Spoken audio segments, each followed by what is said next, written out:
Boom, what's going on, world? It's your man Pat Caesar, Caesar LLC, Towing and Roadside Services. I had to pick up a car the other day. I really felt bad for the customer. And this video is about that experience I had with the customer. This is about ethical versus non ethical ways to make money with an emphasis on towing and roadside assistance. And I think it'll make sense once you listen to the story. Let me tell y'all something.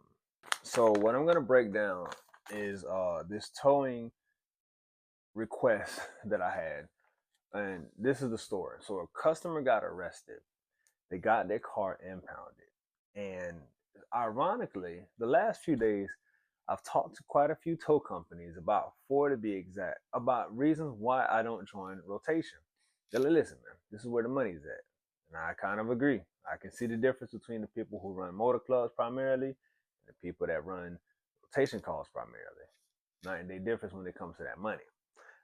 But the last gentleman I talked to, shout out to my homie from Mission Towing.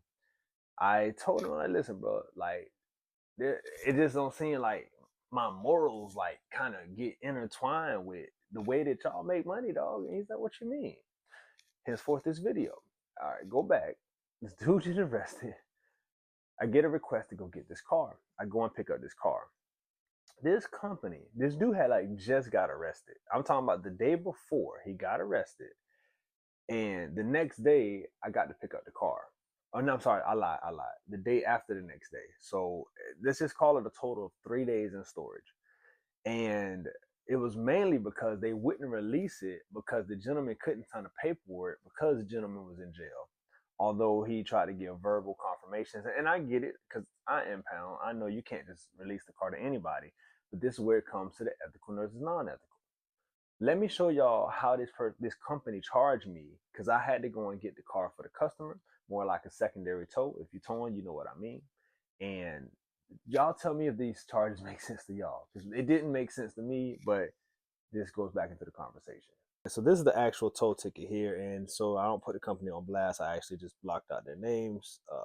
But yeah, here we go. So we have an arrest. That's what ended up happening. And they had a release on file for the actual title, 2024 Chrysler Pacifica. So they give 10 miles for free for the loaded and hooked mileage. And I'm just assuming that, I don't know, this is kind of confused on how they wrote this because I'm assuming that this is the quantity of how many they use, but the price was $3. They didn't actually charge anything. So I don't know if that means that they just went 3 miles or I don't know, 10 miles. And it was, I don't know, but that was weird. They didn't charge for it. Impound storage daily rate, $20 is what I'm looking at here for a quantity of 15 days, but it was only there for about 3 days, totaling $300. Admin fee. They charge an admin fee of $45. I believe that's Florida state regulatory, so that's legal. The lien release. Now I've done my own liens and I've never paid more than $300, and that's me having somebody else do it. So if you do it yourself, if you ever done a lien on a vehicle, it don't cost no more than like 40-50 bucks. They charge $220. This is a huge company, so there's no way that they having this outsourced. I'm sure they're doing it inside. They charge the pullout fee, giggity, and they charge $95 for that. But guess who pulled the vehicle out? Moi. They literally opened the gate and then told me where the vehicle's at. I went and got the vehicle, but they charged the pullout fee, and I couldn't contest it because it wasn't, my vehicle. The tow hook fee. I don't know what the difference between the tow hook fee and loaded mileage. Like I guess it's for the hook and then one for the tow, but they charge $110. Okay, so their grand total came up to $795.88, as you can see there. And again, when I looked at the paperwork from what the gentleman told me who I had to pick it up for, he said it's only been there for 3 days. They got it there for 15 days. But the crazy thing is, they charge more for the lien release and the pullout fee. You see the 220 plus the 95. They charge more for that than they charge for the actual impound daily fee itself, right? Which is crazy. And again, the vehicle was only there for a few days, but they had it backdated as if they had already had it. So, shout out to them. This goes back to, this is what's going to lead to the full conversation of like how do you even do this? Most people don't have $1,000 to their name, and something happens, unfortunate. I get it, but then they're stuck with this type of bill, and it goes up by the day. So yeah, and let's have this conversation over ethical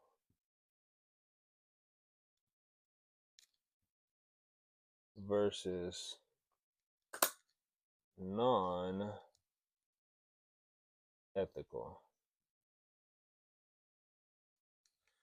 Now, you can argue this all you want to, and I get it, you know what I'm saying? But let's just go over some examples. In my personal world, even though I realize we live in it, this is what my homie told me. He's like, Pat, listen, bro, either you do this or somebody else is gonna do it. So you might as well make the money. But I don't agree with it, bro. Like I got more of a moral compass personally, but that's just me. And I'm not like knocking nobody again. It's just it seems as if you have to have a bully kind of mentality, especially when it comes to people that you're holding their collateral for. It's almost like extortion because I'm gonna hold something of yours and you're gonna have to give me money to give me back. I can make these fees, and you can't really contest it because the longer you contest it, the more the fees, and then inevitably I'm gonna keep the collateral that I have.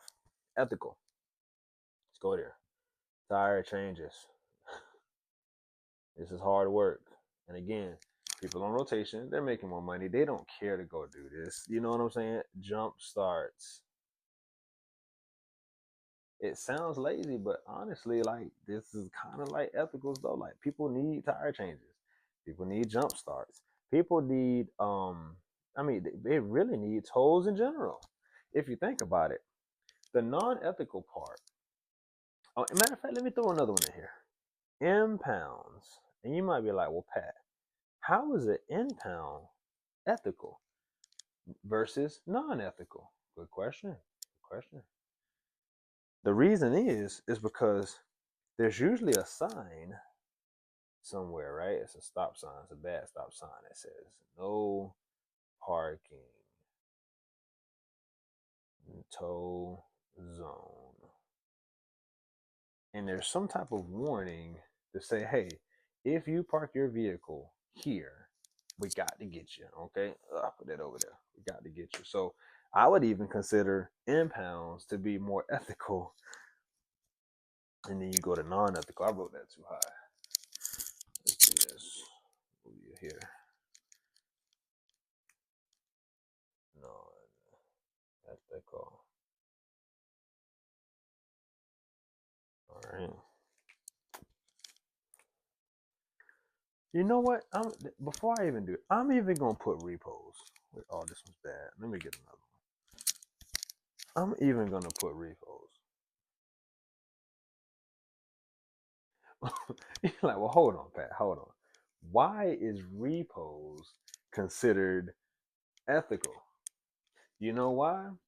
Because nobody told you that you can afford that car or that, let's just put a truck. Nobody told you to go get that TRX, bro. Nobody told you to go and start doing donuts in the parking lot. Right? Nobody told you that you had to go get this thing that you probably knew you couldn't afford, right? So I would give it to the repos. I ain't gonna even erase that. Repos are even more ethical. I don't see anything wrong with a repo if you've made an agreement to pay a bill on an item that is still technically owned by somebody else, and then you stop paying on it, bruh. That's ethical. I'm coming back to get the people stuff, like really and truly. Now, why I go here to rotation? It's pretty much one of the main unethical, but it's a necessary evil because then under that, I'm gonna go ahead and put chasers. Now, chasing is not big in Florida, but I have chased and not like on a big time. I just happened to see an accident or something and I pulled up. And it's a little bit non-ethical because you kind of finding somebody in a situation and then saying, yo, I will tow this thing for you, and then you tow it to your lot instead of the rotation lot, and then you charge the insurance company or or the people, especially if you got full coverage. I mean, I don't know, chasers kind of like in between. Let me take that off. I can't even really say chasers. Chasers is going to be somewhere in between. Now, if any of you disagree with what I'm saying, please chime in the comments. I would love to know what would make this seem unethical. Okay, why rotation is because let's just say you got this car, and let's say I'm gonna use my own example. I had a Honda Civic, 20. What was that? That was probably a 2000 EK Civic. It got stolen. Maybe that's why I got a vendetta against this. I don't know. This has happened in 2011. It got stolen. I signed a release. If I could find that release, I'll put it in here, but I probably won't be able to find it. Release form to tow. They found the Civic later on, stripped. It was pretty much nothing there. They took the hood, the fenders, the bumper, the wheels, the fuel cell, the music. I mean, everything. The interior, it was literally a shell. They took the doors that I had, everything, right? When I went to go get the car released, I had to pay $750. I'll never forget it, to be released. But at the time, I did not have a tow truck. And I probably had 10 grand into this car. So I literally spent every dollar that I made working miscellaneous fast food and grocery store jobs and put a ridiculously amount of money in that car that I ended up having to pay to get it out. And they say, hey, we got a sweet deal for you. This is what we'll do, man. Look, give us 500 and we'll take it to the junkyard. We'll have the junk man come and get it. And when I called the junk man and told him what was going on with the vehicle, he's like, listen, bro, you lucky I'm gonna give you $250 for this thing because there's nothing there. And he was right. He truly was right. Let's add junk man to the junk man is very ethical because he's the cleaning man.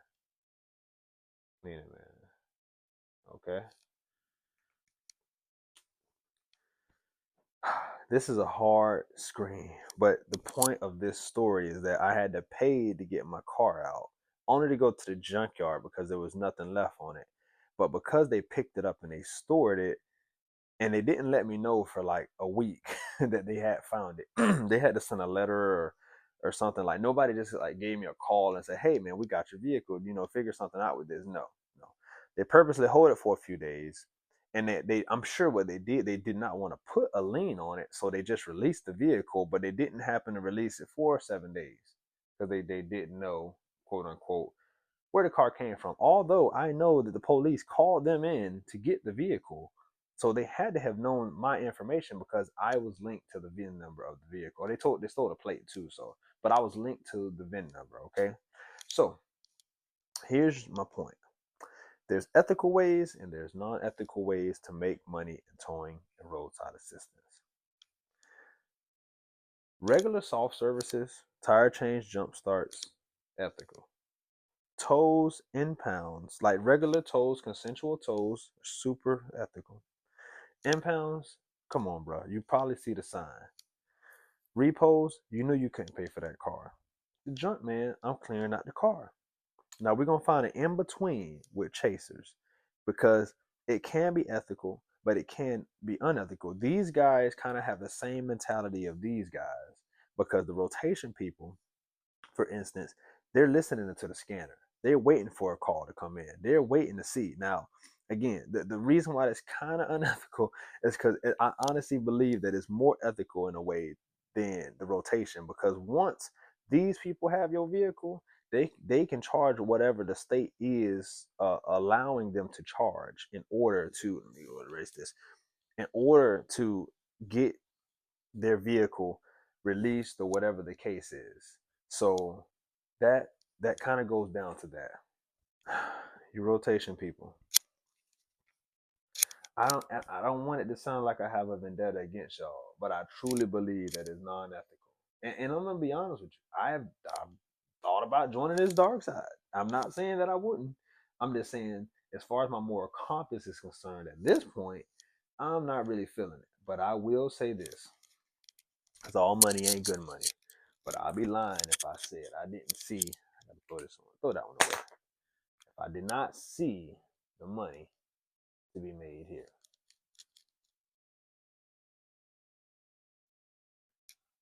And one of the reasons why is because the money here comes from government. It's a government contract. And the money on the ethical side is from Google, motor clubs, and let's just say social media. But you got to figure out on banks.